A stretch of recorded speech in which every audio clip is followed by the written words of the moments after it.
ಕೆಲವೊಬ್ಬರು ಇರ್ತಾರೆ ಮಹಾನುಭಾವರವರು ತೀರಾ ಸಣ್ಣದಕ್ಕೆ ಮಾತು ಬಿಟ್ಬಿಡ್ತಾರೆ. ಅದೇ ಹೆಂಡತಿ ಜೊತೆ ಆಗಿರ್ಬೋದು, ಮಕ್ಕಳ ಜೊತೆ ಆಗಿರಬಹುದು. 1000 ಸಮಸ್ಯೆಗಳು ಉಲ್ಬಣ ಆದರೂ ಸಂಸಾರ ನಡೆಸುವಾತ ತಲೆಗಾಕೊಳ್ಳಬೇಕು ರೀ. ಅವನ ಜನ್ಮ ಜಾಡ್ಸ ಅಪ್ಪ ಮಗ ಕಿತ್ತಾಡಿದ್ದು ಮಗ ಜಾಬ್ ಹೋಗ್ತಾನೆ ಬರ್ತಾನೆ 6 ವರ್ಷ ಮನೆಯಲ್ಲಿ ಊಟ ಮಾಡಲಿಲ್ಲ. 7 ಅಡಿ ಮೇಲ್ಪಟ್ಟು 8, 9, 10 ಮಾಡ್ತೀನೋ ಮಾಡ್ಕೊಂಡು ತೊಂದರೆ ಇಲ್ಲ. ನೀವು 7 ನಿಲ್ಲಿಸ್ತೀನಿ ಅಂದ್ರೆ ತೊಂದರೆ ಇಲ್ಲ. 7 ಅಡಿಯ ಪತ್ತಿಯನ್ನ ಮಾಡಿಕೊಂಡು ಯಾವ ವ್ಯಕ್ತಿ ಮುನಿಸ್ಕೊಂಡಿದ್ದಾರೋ ಅವ್ರನ್ನೊಂದು ಸಣ್ಣದೊಂದು ಬಟ್ಟೆಯ ತುಂಡು ಕಟ್ ಮಾಡಿಕೊಂಡು ಅದರೊಳಗಡೆ ಹಾಕಿ ಲಾಕ್ ಮಾಡಿಬಿಟ್ಟು ನೀವು ಇದನ್ನ ತೆಗೆದುಕೊಂಡು ಹೋಗಿ ಆತನಿಗೆ ಯಾವಾಗ ಈ ನೆಗೆಟಿವ್ ಅನ್ನ ಸುತ್ತಾಕಿದ್ರೆ ನೀವು ಪಾಸಿಟಿವ್ ತಲೆಗೆ ಹೊತ್ಕೊಳ್ತು ಸಕಾರಾತ್ಮಕ ಶಕ್ತಿ ಅವನನ್ನು ಆವರಿಸ್ಕೊಂಡ್ಬಿಟ್ಟಾಗ ನಿಮ್ಮನ್ನಷ್ಟೇ ಪ್ರೀತಿಯಿಂದ ಇಷ್ಟು ದಿನಗಳ ಕಾಲ ಮುನಿಸು ಮಾಡಿಕೊಂಡಿದ್ರಲ್ಲ ಅಂತ ವ್ಯಕ್ತಿ ಶೀಘ್ರವಾಗಿ ಸರೋಗ್ಲಿಕ್ಕಿರ್ತಕ್ಕಂಥದ್ದು ಈ 7 ಅಡಿಯ ಪತ್ತಿ. ನಮಸ್ಕಾರ, ಶುಭೋದಯ ಪ್ರೀತಿಯ ವೀಕ್ಷಕರೆಲ್ಲರಿಗೂ ಸಂಕಲ್ಪ ಸುದ್ದಿ ಕಾರ್ಯಕ್ರಮಕ್ಕೆ ಆತ್ಮೀಯ ಪ್ರೀತಿಯ ಸ್ವಾಗತ ಹೇಳ್ತಾ ಇರೋದು ನಾನು Anusha. So first time channel ವೀಕ್ಷಿಸ್ತಾ ಇದ್ದೀರಾ ಅಂತಂದರೆ ಈಗಲೇ ನಮ್ಮ ಚಾನಲ್ನ ಸಬ್ಸ್ಕ್ರೈಬ್ ಮಾಡಿ, ನಮ್ಮ ವೀಡಿಯೋಸ್ನ ಲೈಕ್ ಮಾಡಿ. ನಿಮಗೂ ಕೂಡ ಸಾಕಷ್ಟು ಪ್ರಶ್ನೆಗಳಿದೆ ಅಥವಾ ಅನುಮಾನಗಳಿದೆ, ಈ ಒಂದು ಪ್ರಶ್ನೆಗೆ ಉತ್ತರ ತಿಳಿಸ್ಕೊಟ್ರೆ ಚೆನ್ನಾಗಿರುತ್ತೆ ಅಂತ ಅನ್ನಿಸ್ತಾ ಇದ್ರೆ ಖಂಡಿತವಾಗ್ಲೂ ಕಮೆಂಟ್ಸ್ ಮುಖಾಂತರ ನಿಮ್ಮ ಪ್ರಶ್ನೆಗಳನ್ನ ಕೇಳ್ಬೋದು. ಎಲ್ರಿಗೂ ಕೂಡ ಆ ವಿಚಾರ ಅನುಕೂಲ ಆಗುತ್ತೆ ಅಂತಂದರೆ ಅದನ್ನೇ ನಾನು ಪ್ರಶ್ನೆ ರೂಪವಾಗಿ ಗುರುಗಳನ್ನ ಕೇಳ್ತೀನಿ. ಏನು ಎಂದಿನಂತೆ ಕಾರ್ಯಕ್ರಮದಲ್ಲಿ ನಮ್ಮ ಜೊತೆಲಿದ್ದಾರೆ ಸ್ಪಿರಿಚುವಲ್ ಗುರು ಡಾಕ್ಟರ್ ವಿಷ್ಣುದತ್ತ ಗುರುಜಿಯವರು. ಬನ್ನಿ ಗುರುಗಳನ್ನ ಕಾರ್ಯಕ್ರಮಕ್ಕೆ ಬರ್ಮಾಡ್ಕೊಳ್ಳೋಣ. ನಮಸ್ತೆ ಗುರುಗಳೇ, ಕಾರ್ಯಕ್ರಮಕ್ಕೆ ಭಕ್ತಿಯ ಸ್ವಾಗತ. ಒಳ್ಳೆದಾಗ್ಲಿ ಅಮ್ಮ. ಈ ಒಂದು ಮನೆಯಲ್ಲಿ ಜಗಳ ಆದಾಗ ಒಂದು 1 ಅವರೋ 1 ದಿನನೋ 2 ದಿನನೋ ಸರೋಗ್ಬಿಡುತ್ತೆ. ಕೆಲವೊಂದು ಬಾರಿ ಈ ಕುಟುಂಬಗಳಲ್ಲಿ ಸಾಕಷ್ಟು ಮನಸ್ತಾಪಗಳು ಮುನಿಸುಗಳು ಬಂದ್ಬಿಡುತ್ತೆ ಅಂತ ಹೇಳ್ಬೋದು. ವರ್ಷಾನುಗಟ್ಲೆ ಆಗ್ಬಿಡುತ್ತೆ, ಮಾತು ನಿಲ್ಲಿಸ್ಬಿಡ್ತಾರೆ, ಅಥವಾ ಯಾವುದೋ ಒಂದು ಸಣ್ಣ ವಿಚಾರಕ್ಕೆ ಜಗಳ ಆಗುತ್ತೆ, ಅದೇ ದೊಡ್ಡ ಮಟ್ಟಕ್ಕೆ ಬೆಳೆದು ಬಿಡುತ್ತೆ. ಎಲ್ಲೋ ಒಂದು ಕಡೆ ಮಾತುಗಳನ್ನು ಬಿಟ್ಬಿಟ್ಟಿರ್ತಾರೆ, ಮನಸ್ತಾಪಗಳಾಗಿರುತ್ತೆ. ಅವರೆಲ್ಲರೂ ಕೂಡ ರಾಜಿ ಆಗಬೇಕು, ಮೊದಲಿನಾಗ ಆಗಬೇಕು ಅಂತಂದರೆ ಏನಾದರೂ ಒಂದು ರೆಮಿಡಿ ತಿಳಿಸ್ಬೋದಾ ಗುರುಗಳೇ? ಯಾಕಂದರೆ ಯಾರಾದರೂ ಮಾತಾಡಿಸಿದಾಗ ಏನೂ ಟೆನ್ಷನ್ ಇಲ್ಲ ಅಂದರೆ ಫ್ಯಾಮಿಲಿ ಟೆನ್ಷನ್. ಅವ್ರು ನಮ್ಮ ಮನೆಗೆ ಬರಲ್ಲ, ನಾವು ಅವ್ರ ಮನೆಗೆ ಹೋಗಲ್ಲ, ಯಾವುದೋ ಫಂಕ್ಷನಲ್ಲಿ ಸಿಕ್ಕಿದಾಗ ಅಲ್ಲೂ ಅವ್ರು ಹೋದ್ಮೇಲೆ ಹೋಗೋಣ ಅಂತಿರುತ್ತೆ. ಈ ಥರ ತುಂಬ ಆಗ್ತಾ ಇರುತ್ತೆ ಕುಟುಂಬಗಳಲ್ಲಿ. ಅಟ್ಲೀಸ್ಟ್ ಏನಾದರೂ ಒಂದು ಪ್ರಯತ್ನ, ಅವ್ರಿಗೆ ಇಷ್ಟ ಇಲ್ಲ ಅಂದರೆ ಇವ್ರ ಕಡೆಯಿಂದ ರೆಮಿಡಿ ಮಾಡಿಕೊಂಡಾಗ ಆ ಒಂದು ಒಡೆದೋಗಿರೋಂಥ ಕುಟುಂಬಗಳು ಮತ್ತೆ ಒಂದಾಗೋ ರೀತಿಯಲ್ಲಿ ಮಾಡಬಹುದಾ? ಇದಕ್ಕೆ ರೆಮಿಡಿ ತಿಳಿಸ್ಕೊಡಿದ್ರು. ಓಂ ವಿಶ್ವಸ್ಮೈ ನಮಃ. ಪ್ರೀತಿಯ ಬಂಧುಗಳೇ, ಪ್ರಶ್ನೆ ಉದ್ದಾಯಿತು, ಸ್ವಲ್ಪ ಹೇಳಿ. ಅಂದರೆ ಒಡೆದೋಗಿರೋಂಥ ಕುಟುಂಬಗಳು, ಜಗಳ, ಮುನಿಸು, ಮನಸ್ತಾಪ. ಅಂದರೆ ಕುಟುಂಬದವರು, ನಾನು ಯಾರನ್ನಾದರೂ ಉದಾಹರಣೆ ತಗೊಳ್ತೀನಿ.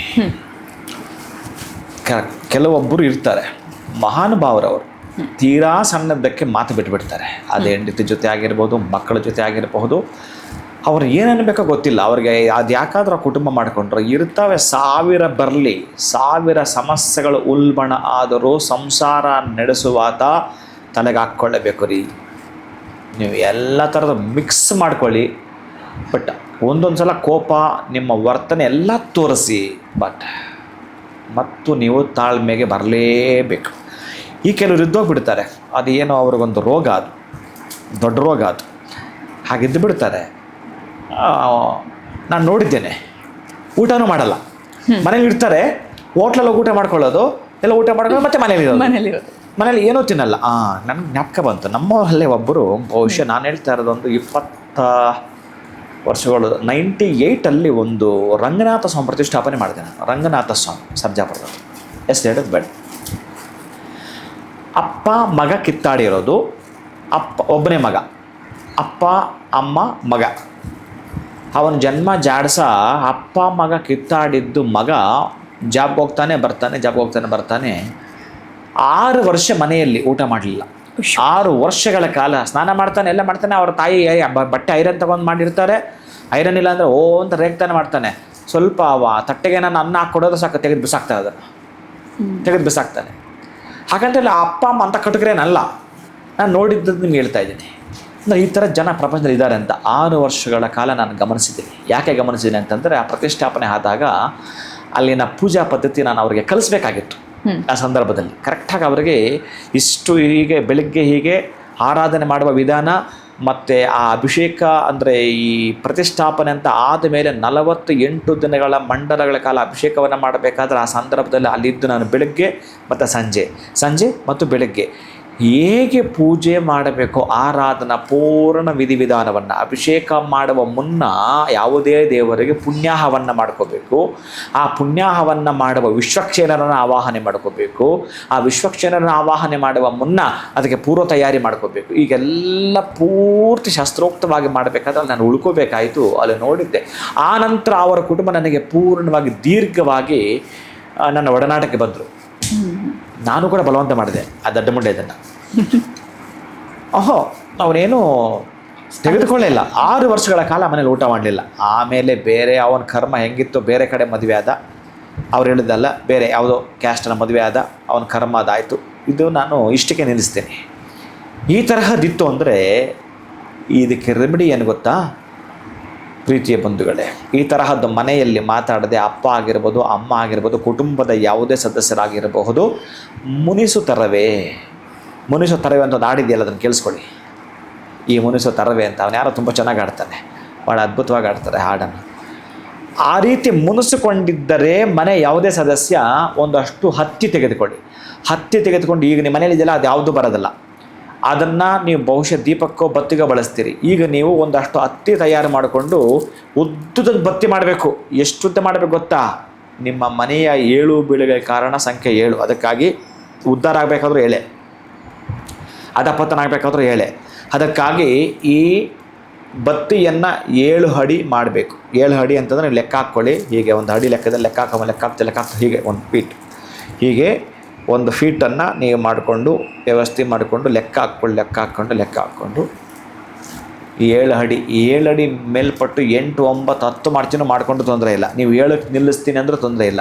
7 ಅಡಿಯ ಬತ್ತಿಯನ್ನು ಮಾಡಿಕೊಂಡು ಆ ಬತ್ತಿಗೆ ನೀವೆಲ್ಲಾದರೂ ಗೆಜ್ಜೆ ವಸ್ತ್ರ ನೋಡಿರ್ತೀರಲ್ಲ, ಆ ಗೆಜ್ಜೆ ವಸ್ತ್ರಕ್ಕೆ ಒಂದೊಂದು ಇಂಚಿಗೆ ಒಂದೊಂದು ಕಡೆ ಅರಿಶಿನ ಕುಂಕುಮ ಹಾಕಿರ್ತಾರೆ. ಅರಿಶಿನ ಕುಂಕುಮ ಒಂದೊಂದು ಇಂಚಿಗೆ ಒಂದೊಂದು ಕಡೆ ಲಾಕ್ ಮಾಡಿರ್ತಾರೆ ಅರಿಶಿನ ಕುಂಕುಮವನ್ನು.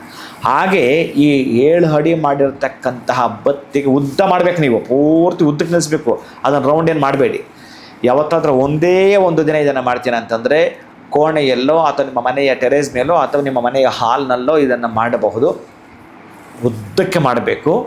ಸ್ವಲ್ಪ ಇಲ್ಲಿ ನೀವು ಗಮನಿಸಬೇಕಾಗಿರೋದೇನಂತಂದರೆ, ನಿಮ್ಮ ಮನೆಯ ಮುಂದುಗಡೆ ಗರಿಕೆ ಇತ್ತು ಅಂತಂದರೆ ಆ ಗರಿಕೆಯನ್ನು ಮೊದಲೇ ಸ್ವಲ್ಪ ಕಟ್ ಒಣಗಿಸ್ಕೊಂಡು ಅದಕ್ಕೆ ನೀವು ಈ ಕರ್ಪೂರ ಹಾಕಿ ಭಸ್ಮ ಮಾಡ್ಕೋಬೇಕು ಅದನ್ನು. ಅಥವಾ ದರ್ಬೆ ಕೂಡ ಆಗುತ್ತೆ, ದರ್ಬೆ ಕೂಡ ಸುಟ್ಟು ಬಿಟ್ಟು ನೀವು ಭಸ್ಮ ಮಾಡ್ಕೋಬೇಕು. ಇದಕ್ಕೆ ನೀವು ಸ್ವಲ್ಪ ಚಿಕ್ಕದಾಗಿ, ತೀರಾ ಚಿಕ್ಕದಾಗಿ ಈ ಕಪ್ಪಿರುತ್ತಲ್ಲ, ಈ ಕಪ್ಪಿಗೆ ಇಷ್ಟು ಬೆಲ್ಲವನ್ನು ಕೂಡ ಸೇರಿಸಬೇಕು. ಒಂದೊಂದು ಇಂಚಿಗೆ ಒಂದೊಂದು ಕಡೆ ಲಾಕ್ ಮಾಡಬೇಕು. ಅದಕ್ಕೆ ಸುಮ್ಮನೆ ಮೆತ್ತಿಸ್ಬೇಕು. ಹಾಗೆ ಮೆತ್ತಿಸೋವಂಥದ್ದು, ಲೇಪನ ಮಾಡುವಂಥದ್ದು. ಇದು ಎಷ್ಟಿರಬೇಕು ಗೊತ್ತಾ? ಯಾವ ವ್ಯಕ್ತಿ ಮುನಿಸ್ಕೊಂಡಿದ್ದಾನೋ ಅವನ ಏಜಿನಷ್ಟು ಸಂಖ್ಯೆ ನೀವು ಮುಟ್ಟಿಸ್ಬೇಕು. ಈಗ 35 ವರ್ಷ ಅಂದ್ಕೊಳ್ಳೋಣ, 35 ಕಡೆ ಟಚ್ ಮಾಡಬೇಕು, ಆ ಬತ್ತಿಗೆ ಟಚ್ ಮಾಡಬೇಕು. ಆನಂತರ ಇದರ ಮೇಲೆ ಸ್ವಲ್ಪ ಪಚ್ಚಕರ್ಪೂರ ಕೂಡ ಹಾಕಬೇಕು. ಸೂಕ್ಷ್ಮ ಅಂದರೆ ಬಹಳ ಸೂಕ್ಷ್ಮ ಇದು. ಆಮೇಲೆ ಸ್ವಲ್ಪ ಏಲಕ್ಕಿ ಪುಡಿ ಕೂಡ ಹಾಕಬೇಕು. ಬಹಳ ವಿಭಿನ್ನವಾಗಿರೋ ಕ್ರಿಯೆ ಇದು. ನೀವೇನಾದರೂ ಇದರ ಮೇಲೆ, ಈ ಬತ್ತಿ ಮೇಲೆ ಪಚ್ಚಕರ್ಪೂರ, ಅದಾದ ನಂತರ ಏಲಕ್ಕಿ ಪುಡಿಯನ್ನು ಇದರ ಮೇಲೆ ಹಾಕಿ ನೀವೇನಾದರೂ ಬೆಂಕಿ ಹಚ್ತೀನಿ ಅಂತಂದರೆ, ಅದು ಕೂಡ ಒಂದು ಕ್ಯಾಂಡಲ್ ತೊಗೊಳ್ಳಿ. ಕ್ಯಾಂಡಲಲ್ಲಿ ಮೊದಲು ಈ ಕೊನೆಯಿಂದ ಅಂಟಿಸ್ಬೇಕು, ನಂತರ ಆ ಕೊನೆಯಿಂದ ಅಂಟಿಸ್ಬೇಕು. 2 ಕಡೆಯಿಂದ ಸುಟ್ಕೊಂಡು ಬಂದುಬಿಡುತ್ತೆ ಆ ಬತ್ತಿ, ಶೀಘ್ರವಾಗಿ ಸುಟ್ಟೋಗುತ್ತೆ. ಇದು ನೀವು ಯಾವುದೇ ದಿನವಾದರೂ ಮಾಡಬೇಕಾದ್ರೆ ರಾಹುಕಾಲದಲ್ಲೇ ಮಾಡಿದ್ದಾನೆ. ರಾಹುಕಾಲದಲ್ಲಿ ಇದನ್ನು ಮಾಡ್ತೀನಿ ಅಂತಂದರೆ ಮತ್ತೆ ಪೂರ್ತಿ ಆ ಬೂದಿ ಇತ್ತಲ್ಲ, ಆ ಬೂದಿಯನ್ನು ಪೂರ್ತಿ ಆ ಬತ್ತಿದು ಅಷ್ಟು ಉಳಿದು ಬಿದ್ದಿರ್ತಲ್ಲ, ಆ ಬತ್ತಿಯನ್ನು ಒಂದು ಪ್ಲಾಸ್ಟಿಕ್ ಡಬ್ಬಿಗೆ ಹಾಕ್ಕೊಳ್ಳಿ. ಆ ಪ್ಲಾಸ್ಟಿಕ್ ಡಬ್ಬಿಗೆ ಹಾಕ್ಕೊಳ್ತಾ ಯಾವ ವ್ಯಕ್ತಿ ಮುನಿಸ್ಕೊಂಡಿದ್ದಾರೋ ಅವ್ರದ್ದೊಂದು ಸಣ್ಣದೊಂದು ಬಟ್ಟೆಯ ತುಂಡು ಕಟ್ ಮಾಡಿಕೊಂಡು ಅದರೊಳಗಡೆ ಹಾಕಿ ಲಾಕ್ ಮಾಡಿಬಿಟ್ಟು ನೀವು ಇದನ್ನು ತೆಗೆದುಕೊಂಡೋಗಿ ತುಂಬ ಹಣ್ಣು ಬಿಡ್ತಕ್ಕಂಥದ್ದು, ತುಂಬ ಹಣ್ಣುಗಳು ಬಿಡುವಂಥದ್ದು ಮರ, ಅದು ಯಾವುದಾದ್ರೂ ಆಗಿರಬಹುದು. ಅದು ಮಾವಿನ ಮರ ಆಗಿರಬಹುದು, ನೇರಳೆ ಮರ ಆಗಿರ್ಬೋದು. ಆ ಮರಕ್ಕೆ ದಾರದಲ್ಲಿ ಕಟ್ಟಿ ಬರಬೇಕು. ಬಹುಶಃ ಅದು ಯಾವಾಗಲಾದರೂ ಬಿದ್ದು ಹೋಗುತ್ತೆ, ಅದು ಯಾವಾಗಲಾದರೂ ಪಕ್ಷಿಗಳು ಅದನ್ನು ತಳ್ಳಬಹುದು, ಮಾಡಬಹುದು. ಇವನ ಮನಸ್ಸಲ್ಲಿರ್ತಕ್ಕಂಥ ಖೇದ ಯಾರೋ ತಳ್ಳೆದಂಗಾಯಿತು. ಇವನ ಮನಸ್ಸಿರ್ತಕ್ಕಂಥ ಏನಿತ್ತು ಅದು ಸುಟ್ಟು ಹೋದಾಗಲೇ ಸರಿ ಹೋಗ್ತಾರೆ. ಅವನ ಮನಸ್ಸಲ್ಲಿದ್ದದ್ದು ಯಾವುದೋ ದುಃಖ ಸುಟ್ಟು ಹೋಗುತ್ತೆ. ಆನಂತರ ನಾನಿವೆಲ್ಲ ಮಾಡೋ ತಪ್ಪಿದಂತ ಎಚ್ಚೆತ್ಕೊಂಡು ಒಂದು ಪಾಸಿಟಿವ್ನೆಸ್ ಥಿಂಕ್ ಮಾಡ್ತಾನೆ. ಆತನಿಗೆ ಯಾವಾಗ ಈ ನೆಗೆಟಿವನ್ನು ಸುಟ್ಟಾಕಿದ್ರೆ ನೀವು ಪಾಸಿಟಿವ್ ತಲೆಗೆ ಹೊತ್ಕೊಳ್ತಾ ಸಕಾರಾತ್ಮಕ ಶಕ್ತಿ ಅವನನ್ನು ಆವರಿಸ್ಕೊಂಡ್ಬಿಟ್ಟಾಗ ನಿಮ್ಮನ್ನು ಅಷ್ಟೇ ಪ್ರೀತಿಯಿಂದ ಇಷ್ಟು ದಿನಗಳ ಕಾಲ ಮುನಿಸು ಮಾಡಿಕೊಂಡಿದ್ರಲ್ಲ ಅಂಥ ವ್ಯಕ್ತಿ ಶೀಘ್ರವಾಗಿ ಸರೋಗ್ಲಿಕ್ಕಿರ್ತಕ್ಕಂಥದ್ದು ಈ 7 ಅಡಿಯ ಬತ್ತಿ ಪ್ರೀತಿಯ ಬಂಧುಗಳು. ಗುರುಗಳು ನಿಜಕ್ಕೂ ಒಂದೇನು ಇಷ್ಟ ಆಗುತ್ತೆ ಅಂದರೆ ನೀವು ಕೊಡುವಂಥ ರೆಮಿಡೀಸು ತುಂಬ ಸರಳವಾಗಿರುತ್ತೆ. ಮೊದಲೇ ಕೆಲವರು ಬೇಜಾರಲ್ಲಿರ್ತಾರೆ, ಆತಂಕದಲ್ಲಿರ್ತಾರೆ, ಅಥವಾ ಹಣ ತುಂಬ ಖರ್ಚು ಮಾಡ್ಕೊಂಡಿರ್ತಾರೆ. ಇನ್ನೇನಾದರೂ ಒಂದು ಹೇಳಿದ್ರೆ ಅದಕ್ಕೂ ಮತ್ತೆ ಕಷ್ಟ ಬರುತ್ತೆ ಅಂತ ಅಂದ್ಕೊಳ್ತಾರೆ. ಬಟ್ ನೀವು ಕೊಡುವಂಥ ರೆಮಿಡೀಸ್ ಎಷ್ಟು ಅದ್ಭುತವಾಗಿರುತ್ತೆ ಅಂದರೆ ಈ ಒಂದು ಸಣ್ಣ ಪುಟ್ಟ ಜಗಳಗಳು ಹೋಗಬೇಕು ಅಥವಾ ವರ್ಷಾನುಗಟ್ಲೆಗಳಿಂದ ಬಿಟ್ಟಿರೋವಂಥದ್ದು ಹೋಗಬೇಕು ಅಂದರೆ ತುಂಬ ಚೆನ್ನಾಗಿರೋಂಥ ಒಂದು ರೆಮಿಡಿ ಹೇಳಿದ್ರಿ. ಇನ್ನು 6 ವರ್ಷದ ಆ ಕತೆ ಕೇಳಿ ನಿಜಕ್ಕೂ ಒಂಥರ ಬೇಜಾರಾಯಿತು. ಮನೆಯಲ್ಲೇ ಇದ್ದು ಒಳ್ಳೆ PG ಥರ ಅಂತ ಅನಿಸ್ಬಿಡುತ್ತೆ. ಅಲ್ಲ, ಈಗಲೂ ಆ ವ್ಯಕ್ತಿ ಹೊರಗಡೆ ಇದ್ದಾನೆ ಬಿಟ್ರೆ, ಮದುವೆ ಆದ್ಮೇಲೆ ಇನ್ನೇನು ಮಾಡ್ತಾನೆ, ಹೊರಗಡೆ ಇದ್ದಾನೆ. ಈಗ ಮನೆಗೆ ಬಂದು ಹೋಗ್ತಾನೆ, ಈಗಲೂ ಊಟ ಮಾಡ್ತಾನೆ ನನಗೆ ಗೊತ್ತಿಲ್ಲ. ಬಹುಶಃ ನನಗೆ ಈಗ ಅಷ್ಟು ಸಂಪರ್ಕ ಇಲ್ಲ, ನಾನು ಅದನ್ನು ಕೇಳೋದು ಇಲ್ಲ. ಯಾವಾಗಲಾದ್ರೂ ಅವ್ರ ತಂದೆ ಮಾಡ್ತಾರೆ ಬಿಟ್ರೆ, ವಯಸ್ಸಾಗ್ಬಿಟ್ಟಿದೆ ಪಾಪ ಅವರಿಗೆ, ಏನೇನೋ ತೊಂದರೆ ಆಗಿದೆ ಅವರಿಗೆ. ಆತ ಬರ್ತಾನೆ, ಊಟ ಮಾಡ್ತಾನೆ, ಏನು ಕೇಳಲ್ಲ ನಾನು. ಅದಕ್ಕಾಗಿ ಇಂಥವ್ರು ಇರ್ತಾರೆ ಅಂತ ತೀರಾ ಸಣ್ಣ ವಿಚಾರಕ್ಕೆ ಈಗೂ ಇರ್ತಾರ ಅಂತ ಯೋಚನೆ ಬರುತ್ತೆ ಗುರುಗಳು. ಅದೇ ಅವರೆಲ್ಲ ದೊಡ್ಡ ಲಿಸ್ಟ್ಗೆ ಹಾಕಬೇಕು. ವಿದ್ಯೆ ಪ್ರಯೋಜನ ಬರಲ್ಲ, ಬುದ್ಧಿ ಮತ್ತು ಪ್ರಯೋಜನ ಬರಲ್ಲ. ಮಾಡ್ಕೊಳ್ಳಿ, ಕೋಪ ಮಾಡ್ಕೊಳ್ಳಿ, 1-2 ದಿನ, ಮತ್ತೆ ಸರೋಗ್ಬೇಕು. ಅದನ್ನೇ ನೀವು ಜಾಡ್ಯಾಪಹ ಮಾಡ್ಕೊಂಡು ನಿಮ್ಮ ಸುತ್ತ ಅದನ್ನೇ ನಿಮಗೆ ಅದೇ ವಸ್ತ್ರ ಮಾಡಿ ಹಾಕೊಂಡ್ಬಿಟ್ರೆ, ಆ ದ್ವೇಷದ ವಸ್ತ್ರವನ್ನು ಹಾಕ್ಕೊಂಡ್ರೆ ಏನು ಪ್ರಯೋಜನ ಬಂತು? ಈಗ ಅವರ ಅಪ್ಪ ಸಾಯೋ ಸಂದರ್ಭ ಬಂದಿದೆ, ಏನು ಮಾಡ್ತಾನೆ ಇನ್ನ? ಅದನ್ನ ಅಲ್ಲಿ ಬಿಟ್ಟು ಮುಂದೆ ಹೋಗ್ತಾ ಅಷ್ಟೇ ನೀವು. ಖಂಡಿತ ಗುರುಗಳೇ. ಸೊ ಉತ್ತಮವಾಗಿರುವಂಥ ರೆಮಿಡಿನ ನಮಗೆ ತಿಳಿಸ್ಕೊಟ್ಟಿದ್ದೀರಾ. ಧನ್ಯವಾದಗಳು ತಮಗೆ. ನಮಸ್ಕಾರ. ಹರೇ ಶ್ರೀನಿವಾಸ. ಇನ್ನು ನೀವು ಕೂಡ ಪ್ರಶ್ನೆಗಳನ್ನ ಕೇಳಬೇಕು ಅಥವಾ ಈ ಪ್ರಶ್ನೆ ಕೇಳಿದರೆ ಚೆನ್ನಾಗಿರ್ತಿತ್ತು, ಇದೆಲ್ಲ ನಮ್ಗೆ ಅನುಕೂಲ ಆಗ್ತಿತ್ತು ಅಂತ ಯೋಚನೆ ಮಾಡ್ತಾ ಇದ್ರೆ ಕಮೆಂಟ್ಸ್ ಮುಖಾಂತರ ನಿಮ್ಮ ಒಂದು ಪ್ರಶ್ನೆಯನ್ನು ಕಳಿಸ್ಕೊಡಿ ಅಂತ ಹೇಳ್ತಾ ವಿಡಿಯೋನ ಮುಗಿಸುವಂಥ ಸಮಯ ಆಗಿದೆ. ನಮಸ್ಕಾರ.